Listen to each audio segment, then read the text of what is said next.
اور وہ کل کری ہوئی ختم ہو گیا. رب العزت اشارہ کر رہا ہے, میری حکمرانی دیکھنا چاہتے ہو, میری سلطنت دیکھنا چاہتے ہو, ذرا دیکھو بادشاہ نمرود کو خدائی کے ڈنکے بجوائے, لوگوں سے اپنے سجدے کروائے, لیکن ہم نے کیا کیا؟ ہم نے صرف ایک ننھے معصوم مچھر کو اس کی ناک میں گھسیڑا اور وہ داخل ہو کے اس کے دماغ کی نسوں کو چاٹ کے چیر پھاڑ کر کے اس کو ختم کر دیا. اللہ نے اشارہ کیا, میرے بندو ذرا دیکھو فرعون کو ہم نے تخت و تاج اور بادشاہت دے رکھی تھی, لیکن جب وہ موسیٰ علیہ السلام میرے محبوب پیغمبر اور میرے محبوب امتی بنی اسرائیل کو قتل کرنے کے ارادے سے اپنے لاؤ لشکر کو ساتھ لے کر نکلا, ہم نے دریائے نیل کو اس کے لیے عذاب کا وسیلہ بنا دیا اور ہم نے ایسا عمل بھی کیا, ایسا اسے ڈبویا کہ قیامت تک آنے والے انسانوں کے لیے وہ درس بن چکا, عبرت بن چکا. نہ زمین قبول کرے نہ آسمان قبول کرے.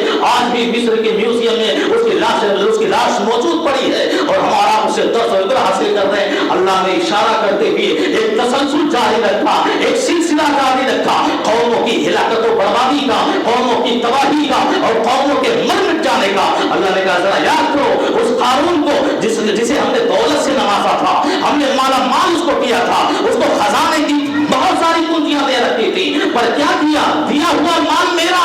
آج بھی انسان اسی دولت پر غرور کر کے آتا ہے تو چھوٹوں کو اپنے حقیر سمجھتا ہے. رب العزت نے پیغام دیا, ذرا دیکھو قارون کو ہم نے خزانے زمین کے دے رکھے تھے, لیکن جب غرور پہ آیا, جب گھمنڈ پہ آیا, جب تکبر پہ آیا اور اتنا کے زمین پر چلنے لگا, بڑائی ہوئی زمین میری, دیا ہوا مال میرا اور میرے سامنے غرور سے کوئی چلے, رب العزت کی شان کو یہ برداشت نہیں. اللہ نے کیا کیا؟ فَخَسَفْنَا بِدَارِهِ الْأَرْضِ, اسی زمین کو اس کا قبرستان بنا دیا اور یوں دھسایا یہ قیامت تک وہ یوں ہی دھستا چلا جائے گا. اللہ رب العزت نے کہا گزری ہوئی امتیں, ذرا دیکھو ایک امت ایسی بھی گزری جس کو ہم نے قوت سے نوازا تھا, ہم نے طاقت سے نوازا تھا, ہم نے بل سے نوازا تھا, اور وہ قوم عاد کی تاریخ پڑھو, وہ خود اتنی طاقت کے مالک تھے, اتنی قوتوں کے مالک تھے, اور یہ دی ہوئی قوت اللہ رب العزت کی تھی, لیکن یہ بھی غرور پہ آ گئے. انہوں نے کیا کہا؟ زمین میں اعلان کر دیا نحن اشد منا قوة, اس دھرتی پر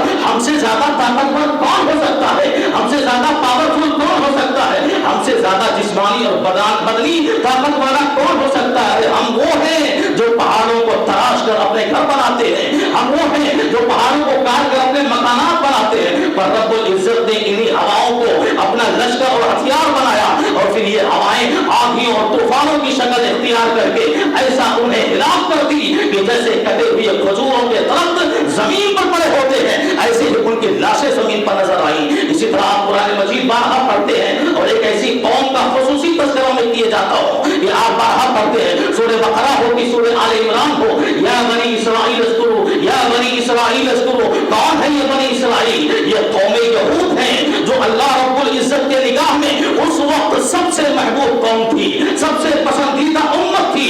انہیں محنت اور مزدوری کی ضرورت نہ تھی, اللہ ان کے لیے آسمانوں سے منو اور سلوا اور کھانے پینے کا ان کا انتظام کر کے رکھا تھا. وہ سخت دھوپ میں جب نکلتے تھے تو بدلیاں ان کا سایہ کرتی تھی, چھتریاں لے جانے کی ضرورت نہ تھی. رفعت و بلندی کا گولڈ میڈل انہیں عطا کر دیا تھا, لوگوں کے امامت کبریٰ کا تاج پہنا دیا تھا. انی فضلتکم علی العالمین, میں نے دنیا میں بنی اسرائیل تمہیں سب سے پیاری امت بنایا. لیکن جب بغاوت پر یہ بھی آئی, جب اللہ کا باقی یہ بھی بن گئی, اللہ کا منکر یہ بھی بن گئی اور اللہ سے سرکشی کرنے لگی, تو حال کیا ہوا؟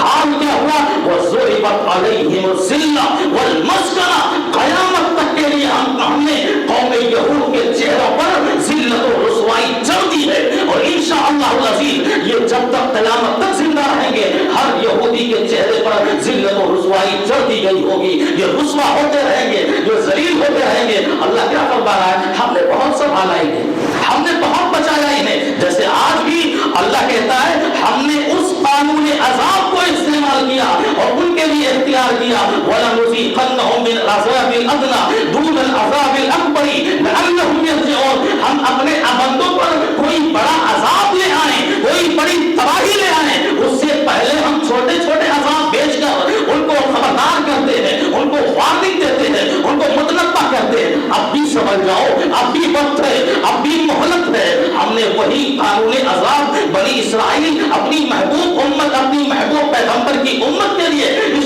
کیا اور ہم نے کیا کیا؟ گھٹملوں کا عذاب بھیجا، ہم نے ٹڈیوں کا عذاب بھیجا، ہم نے خون کا عذاب بھیجا، اور ہم نے جو ہے چوہوں کا عذاب بھیجا، اور مختلف عذابات چھوٹے چھوٹے بھیج کر ہم ان کو سنبھالنا چاہ رہے تھے، لیکن وہ اتنے سرکش ہو گئے، وہ اتنے باغی ہو گئے، وہ اتنے اللہ کا انکار کرنے والے ہو گئے کہ ہم نے کیا کیا؟ رات میں سوئے انسان بن کر، اور صبح جب ہوئی تو ان کے چہرے بندروں کے ہو گئے۔ کونوا قردۃ خاسئین، تم سب بندر ہو جاؤ، اس لائق نہیں ہو کہ تم میری پیاری امت بن کر رہو۔ تم اس طرح سرکشی پہ اتر آئے۔ قوموں کی یہ تاریخ تسلسل کے ساتھ اللہ نے قرآن مجید کے اندر بیان کرنے کے بعد کہا فَكُلًّا أَخَذْنَا بِذَنبِهِ، یہ ہے دلیل۔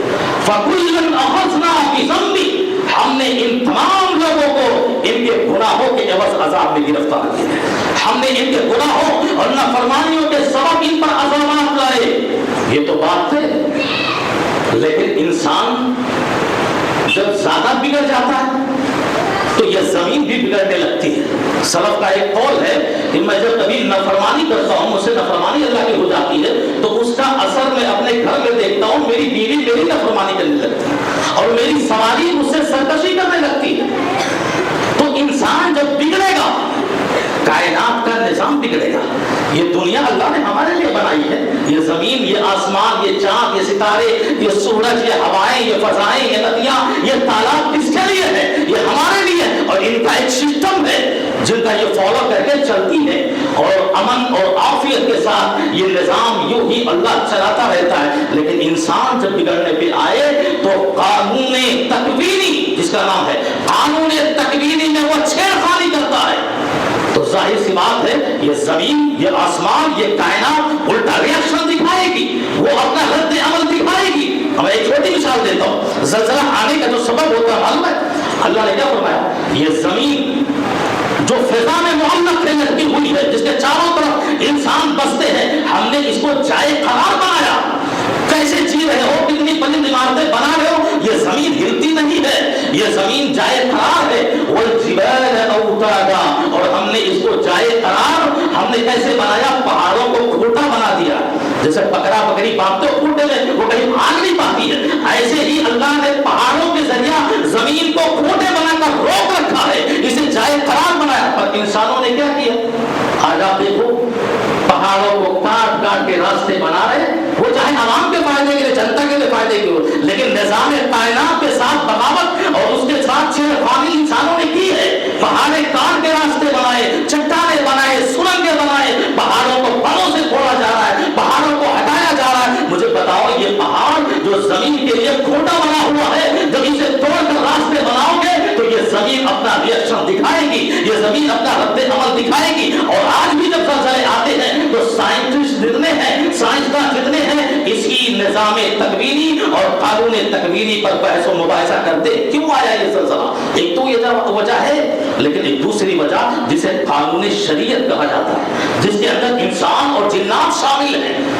قرآن اور حدیث کی شکل میں ہمیں اور آپ کو شرعی زندگی گزارنے کا ایک اصول بتلایا گیا، اور یہ انسان، یہ جنات جب اس شریعت سے بغاوت کرتے ہیں تو رب العزت کا عذاب آنا طے ہو جاتا ہے، رب العزت کا عذاب آنا طے ہو جاتا ہے۔ میں ایک ہلکا سے اشارہ کروں کہ گناہ تو آتے ہی، گناہ کے وقت زلزلے آتے ہیں، عذابات آتے ہیں، اس میں کوئی شک نہیں، لیکن گناہ کیا تھے یہ جاننا ہمارے وقت کے لیے ضروری ہے۔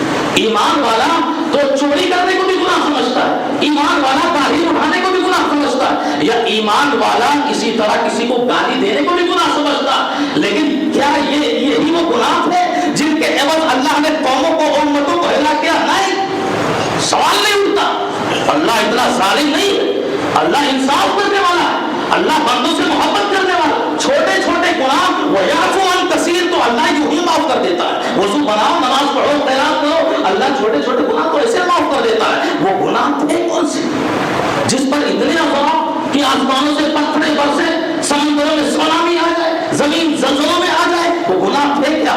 بہت آسانی کے ساتھ لوگ کہہ جاتے ہیں نا کہ نوح علیہ السلام کی قوم کو بھاری سیلاب سے ہلاک کر دیا گیا۔ ہاں کیا گیا، آسمانوں نے پانی برسائے، زمینوں نے چشمے نکالے، اور واقعی سیلاب نوح کتنا معروف اور مشہور ہے، آپ سبھی جانتے ہیں، لیکن وہ سیلاب آئے تھے، وہ عذاب قوم نوح کے پر آیا کیوں؟ دیکھو ایک بات ہمیشہ یاد رکھو، بحیثیت مومن ایک بات ہمیشہ یاد رکھو، گناہ جس نوعیت کا ہوتا ہے، گناہ جس درجے کا ہوتا ہے، اللہ کا عذاب بھی اسی کیٹیگری کا ہوتا ہے، اللہ کا عذاب بھی اسی درجے کا ہوتا ہے۔ گناہ جتنا بڑا ہوگا عذاب اتنا ہی بڑا ہوگا۔ کیا ہوگا؟ دیکھو نسلوں کی بربادی کا مسئلہ آتا ہے، زناکاروں کو اللہ کا حکم ہوتا ہے پتھروں سے مار کے رجم کر دو، ہلاک کر دو۔ کیوں؟ خاندان تباہ ہو رہے، نسلیں برباد ہوں گی، حسب و نسب خلق بلد میں ہوں گے۔ چوری کا مالوں کے مسئلہ آتا ہے، اللہ رب العزت کا حکم ہوتا ہے اس کے ہاتھ کاٹ دو۔ ایک دوسرے پر تہمت اور الزام لگانے کا مسئلہ آتا ہے تو شریعت کہتی ہے کہ اس پر کوڑے لگاؤ۔ یہ گناہ جس نوعیت کے ہیں، عذاب اسی نوعیت کے اللہ کے آتے ہیں۔ تو وہ قوم نوح نے جو گناہ کیا تھا معلوم ہے، انہوں نے پاک پر جتن پاک کی پوجا کی تھی، انہوں نے جو صالح تھے، جو نیک لوگ تھے، بابا اور مریدوں کا سلسلہ شروع سے آخر تک آپ تک چلا رہا، وہ اتنے پاگل ہو گئے، اپنے اماموں اور اپنے علماء جو نیک لوگ تھے اتنے دیوانے ہو گئے، انہوں نے ان کی باقاعدہ پوجا شروع کر دی۔ کیا انہوں نے اللہ مانا؟ نہیں، اللہ نہیں مانا انہوں نے انہیں مشکل کشا مانا، انہوں نے اپنا حاجت روا مانا، انہوں نے اولاد دینے والا مانا، انہوں نے بیماریوں سے شفا دینے والا مانا۔ اللہ نہیں مانا، لیکن اللہ کی جتنی خوبیاں تھیں وہ سب کے سب انہوں نے اپنے علماء کو دے دیا اور اپنے نیک انسانوں کو دے دیا۔ رب العزت فرماتا ہے کہ یہ آپ مختصر اور شارٹ میں لے لیجئے، یہ وہ گناہ تھا جسے ہم اور آپ شرک کہتے ہیں، شرک۔ اور یہ اہل توحید علماء ہی اپنی زبان سے بتائیں گے، یاد رکھو، کیونکہ 85% علماء شرک کے اندر ڈوبے ہوئے ہیں۔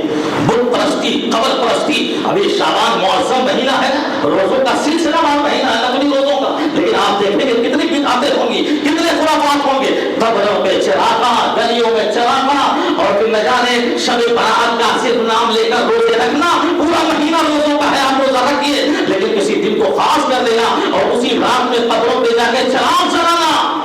جس قبر والے کو جنت کی نور نہ ملے، دنیا کا چراغ اسے روشنی نہیں دکھا سکتا۔ وہ تمہارے پاس آ کر تمہاری غذائیں نہیں کھائیں گے، جب جنتی ہوگا تو جنت کی نعمتیں کھائیں گے، اور دوزخی ہوگا تو اسے قبر میں وہیں عذاب دیا جائے گا، اسے دنیا میں آنے کی اجازت ہی نہیں ہے۔ تو میں کہنے کا مطلب یہ شرک جس کے بارے میں رب العزت نے یہ پیغام دے دیا، ان اللہ لا یغفر ان یشرک بہ ویغفر ما دون ذلک لمن یشاء۔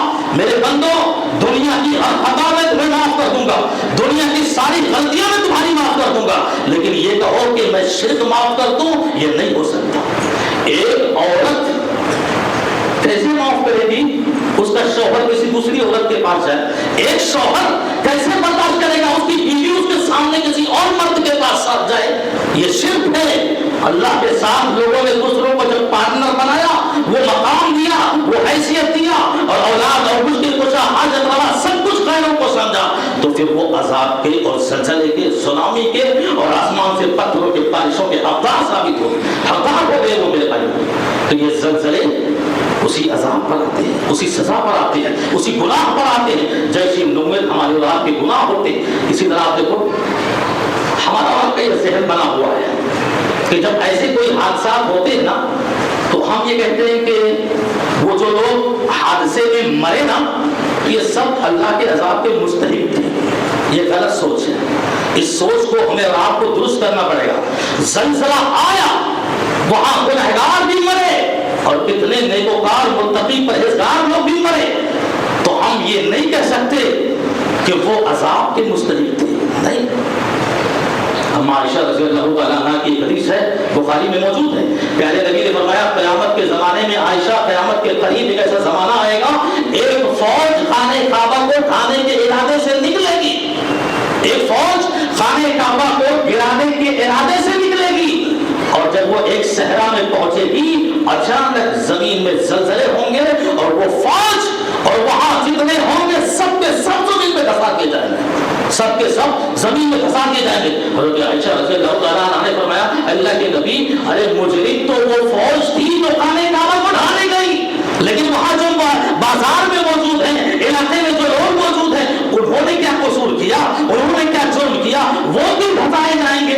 اللہ رب العزت کے پیغمبر صلی اللہ علیہ وسلم نے فرمایا عائشہ، اللہ کا عذاب کبھی کبھی عمومی ہوتا ہے، اور اس کا عذاب جب آتا ہے تو گناہ گاروں کے ساتھ متقی پرہیزگار بھی جو ہے اسی سزا کے مستحق، اسی سزا میں جو ہے مر جاتے ہیں، اور جاتے ہیں، جیسے ہم آپ مثال دیتے ہیں گیہوں کے ساتھ گھن بھی پیسا جاتا ہے تو نیک لیکن وہاں پہ اللہ کے نبی نے بتا کہ ثم یبعثون ویبعثون علی نیاتہم کہ ان لوگوں میں سب کے سب حشر کے میدان میں اپنی نیتوں پر اٹھیں گے، اپنی نیتوں پر اٹھیں گے. اگر وہ ایمان والے ہوں گے ان کا درجہ آخرت میں اور حشر کے میدان میں اللہ بڑھا کر رکھے گا. اور نبی نے تو یہ بشارت دے دی ہے کہ امتی ھذا امۃ محجورہ، یہ امت جو ہے اللہ کا خصوصی رحمت ہے اس امت پر. اللہ لیس علیہ عذاب فی الآخرہ، اللہ اس امت کے بہت سارے لوگوں کو آخرت میں عذاب ہی نہیں دے گا. اللہ عذاب ہی نہیں دے گا. کون سی امت؟ یہ امت محمدیہ کثیر تعداد جمع غفیر کو اللہ آخرت میں عذاب نہیں دے گا. اور وہ عذاب ان کے گناہوں کی سزا اسی دنیا میں دے گا. وہ کیسے؟ زلزلوں سے، فتنوں سے، قتل و خون و غارت سے. اور اللہ اس امت کے جمع غفیر کو گناہوں کی سزا اسی دنیا میں دے کر آخرت میں انہیں پاک بنا کر اٹھائے گا، پاک بنا کر اٹھائے گا. تو یہ مومنوں کے لیے، اچھے لوگوں کے لیے اگر وہ مرتے ہیں حادثات میں تو یہ امتحان ہے، یہ آزمائش ہے ان کے لیے. اور حشر کی عدالت میں ان کے لیے خیر و برکت کا مسئلہ ہوگا، اللہ کی رحمت کا مسئلہ ہوگا. یہ تو سزا گنہگاروں کے حق میں آتا ہے. ابھی ترکی میں جو زلزلہ آیا نا، میں اختصار کے ساتھ بتاتا ہوں. آپ ویڈیو باقاعدہ ایک ایک بات دیگر دیکھ رہے ہوں گے جو وائرل ہوتا ہے، جو ہے وہاں سے الجزیرہ ٹی وی چینل یا اور بھی جو چینل ہے. ترکی کے زلزلے سے ہمیں اور آپ کو بہت سارے اسباب ملتے ہیں، بہت سارے دروس ملتے ہیں، بہت ساری عبرتیں ملتی ہیں. کون سا درس ملتا ہے جانتے ہو؟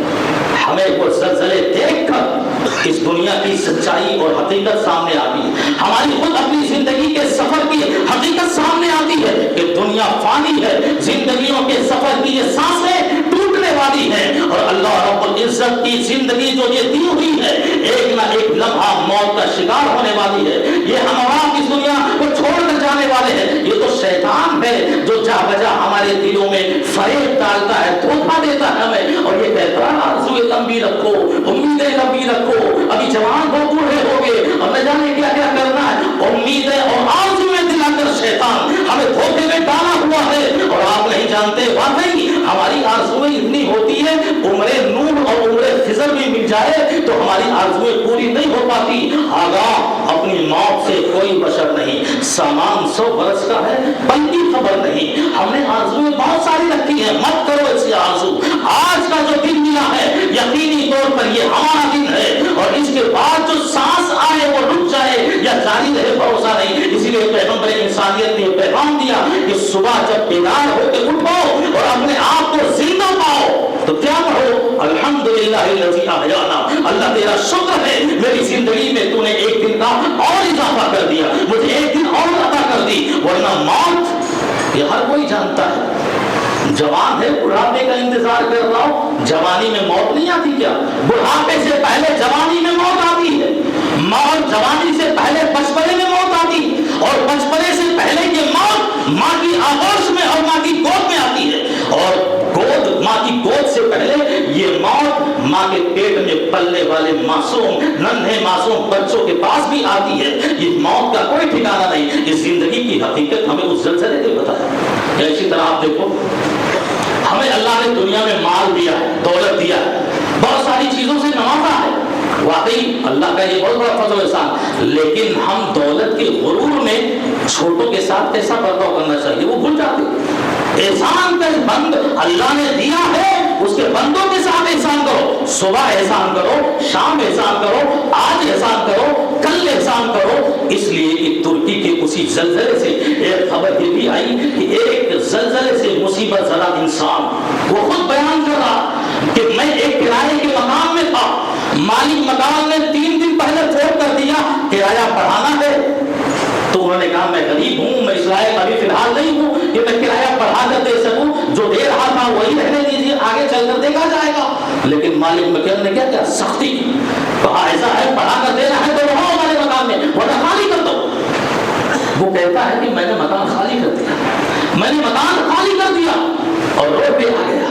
لیکن 3 ہی دن کے بعد جب زلزلے کی وہ نوبت آئی تو اس مالک مکان کا وہ گھر بھی اسی میں تباہ ہوا، وہ گھر بھی اسی میں برباد ہوا. اور حیرت تو تب ہوئی کہ جس ٹینٹ میں میں پناہ لیے ہوا تھا میں نے بغل میں دیکھا کہ میرا وہی مالک مکان اپنی فیملی کے ساتھ اسی ٹینٹ میں آ کر پناہ لیا ہوا ہے.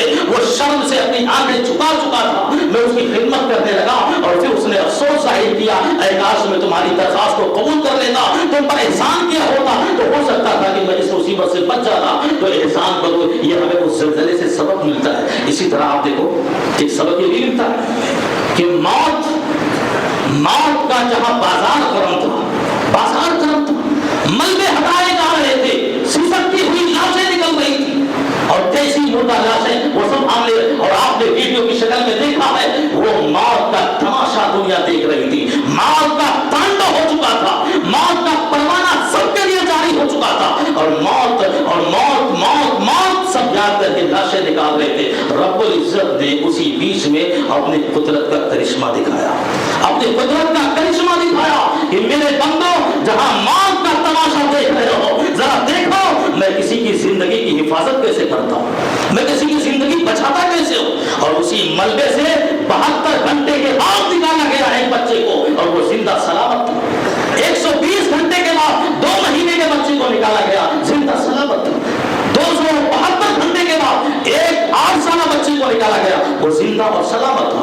رب العزت نے کیا پیغام دیا؟ زندگی اور موت اسی کے ہاتھ میں ہے اور موت سے بڑا محافظ کوئی نہیں۔ جب تک وقت نہیں ہوگا موت نہیں آ سکتی، چاہے وہ بڑے سے بڑا زلزلہ کیوں نہ ہو۔ اس وقت اللہ رب العزت نے حاملہ عورتیں خود شہید ہو گئی، خود مر گئی، لیکن نوزائیدہ اور نومولود بچے کو زندہ سلامت اسی ملبے سے نکالا گیا۔ یہ انسانوں کی آنکھیں حیرت میں، ارے اس منظر کو دیکھ کر کتنوں نے الحمدللہ اسلام قبول کر لیا، کتنے کرسچنوں نے اور عیسائیوں نے، اور تھا بھی ایسا منظر، اور وہاں بہت سارے جذباتی منظر بھی نظر آئے، ہمارا آپ کو نظر آئے۔ آپ دیکھیں الجزیرہ ٹی وی چینل وغیرہ کے ذریعے وہ ویڈیو وائرل ہو رہا ہے، ہم سب دیکھ رہے ہیں اور اس سے نصیحت، اور ہم تو عبرت کہاں حاصل کر رہے ہیں؟ اپنے سامنے موت کا تماشا دیکھیں، اپنے سامنے بدسلوکی دیکھیں، اپنے سامنے بدزبانی دیکھیں، اپنے سامنے امت کی تباہی دیکھیں، اپنے سامنے قوم کی بربادی دیکھیں، ہم عبرت کہاں حاصل کرنے والے؟ ہمارا دل تو پتھروں سے زیادہ بھی سخت ہو گیا۔ ارے پتھر تھے کہ لاٹھی مارنے پر چشمے ابل آئے، پر ہمارے دل قرآن و حدیث کے فرمودات سے نہ وہ پگھلتے ہیں نہ وہ نرم ہوتے ہیں۔ ذرا جذباتی منظر بھی ویڈیو کے ذریعے ہمیں اور آپ کو دکھایا گیا اور ہم نے اور آپ نے دیکھا، وہ کون سے جذباتی منظر تھے؟ آپ جانتے ہیں ماں باپ کا رشتہ کتنا پیارا ہوتا ہے۔ اس دنیا میں اندازہ ہوگا کہ ماں باپ اپنے اولاد سے کتنی محبت کرتے ہیں، اس کا انکار کوئی نہیں کر سکتا۔ اگر انکار کرتی ہے تو وہ خود اپنی اولاد کرتی ہے، ورنہ ماں باپ کے رشتوں میں، ماں باپ کی محبتوں میں، ماں باپ کی چاہتوں میں، ماں باپ کے جو ہے پیار میں کوئی کمی نظر نہیں آتی۔ اور یہ منظر زلزلے کے اس ملبے میں نظر آیا جب ویڈیو دکھایا گیا کہ جب چھت گرنے لگے، ملبہ ہے، چھت گرنے لگے، دیوار ٹوٹنے لگی، ماں باپ نے سوچا اولاد کو بچایا کیسے جائے۔ ننھے معصوم بچوں کو دیکھ رہے ہیں کہ چھت ٹوٹ رہا ہے، دیکھ رہے ہیں کہ دیوار گر رہا ہے اور ہماری آخری سانسیں در پہ ہیں، ہم مرے اب مریں گے تب مریں، سب نے سب کو مرنا ہے۔ پر ماں باپ کو جو فکر ستا رہی تھی وہ یہ کہ ہم اپنے بچوں کو بچائیں کیسے، اپنی اولاد کو محفوظ کیسے کریں، اور کوئی راستہ نظر نہیں آ رہا تھا۔ جانتے ہیں آپ نے ویڈیو دکھایا گیا، جانتے ہیں آپ نے کتنے ماں اور کتنے باپ نے اپنی اولاد کو اپنی گود کے نیچے رکھ کر زندہ بچایا۔ جب ملبہ ہٹایا گیا تو کتنی ماں کی گود میں معصوم بچے زندہ نکالے گئے، کتنے باپ کی گود میں معصوم بچے زندے نکالے گئے۔ کیوں؟ اس لیے کہ انہوں نے اپنی گود میں لے کر اپنے بچوں کو سمیٹ لیا تھا کہ ملبہ گرے تو میرے جسم پر گرے، بچہ محفوظ رہے، اور اللہ نے اس کی حفاظت کی۔ یہ ساری تصویریں ہیں اور آپ کو دکھائی گئی نظر آ رہی ہیں۔ ایک بیٹی، آپ جانتے ہو آخر خطبے کا آخر نا ایک بیٹی کا لمحہ دکھایا گیا اسی ویڈیو میں، اسی الجزائر باقاعدہ یہ کوئی یہاں کی گفتگو نہیں ہے، فالتو چیز نہیں ہے، یہ ساری چیزیں باقاعدہ بتصدیق ہے اور آپ کو دکھائی جا رہی ہے اور لوگوں نے دیکھا ہوگا۔ ایک بیٹی ہے، اس کا باپ کہیں باہر چلا گیا، بیٹی اپنی آنکھوں کے سامنے ماں کو مرتے دیکھ رہی ہے، بیٹی اپنی آنکھوں کے سامنے اپنی بہنوں کو مرتا ہوا دیکھ رہی ہے، بیٹی اپنی آنکھوں کے سامنے